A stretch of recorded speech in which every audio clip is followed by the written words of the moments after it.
শেষ জামানায় টিকে থাকতে চাইলে শুধু নামাজ পড়লেই হবে না, জানতে হবে আসল ইসলাম।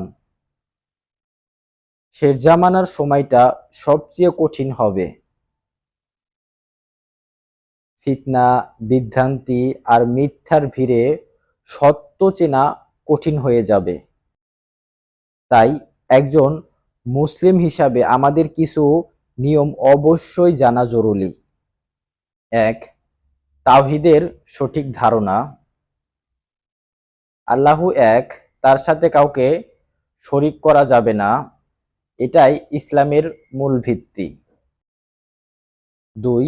সহিহ আকীদা, ভুল বিশ্বাস নয়, কুরআন ও সহিহ হাদিস অনুযায়ী সঠিক আকীদা রাখতে হবে।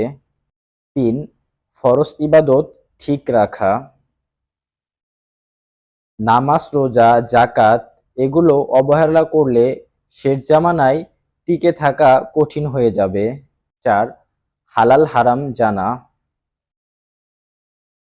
কি হালাল কি হারাম এই জ্ঞান না থাকলে আমরা অজান্তেই গুনাহে জড়িয়ে পড়ব। ৫. ধৈর্য ও ঈমান শক্ত রাখা, শেষ জামানায় অনেক পরীক্ষা আসবে, তখন ধৈর্য হবে আমাদের বড় শক্তি। এবং ৬. দুনিয়ার মায়া ত্যাগ করা, আমরা যেন কোনোভাবেই দুনিয়ার এই মিথ্যা মায়ায় জড়িয়ে না পড়ি, এই মায়া ত্যাগ করতে হবে। হে আল্লাহ, আপনি আমাদের সকল মুসলিম ভাইদের দ্বীনের পথে কবুল আর মঞ্জুর করে নেন। সকলের সুস্বাস্থ্য কামনা করে আজকের এই ভিডিওটা এখানেই শেষ করছি। আসসালামু আলাইকুম।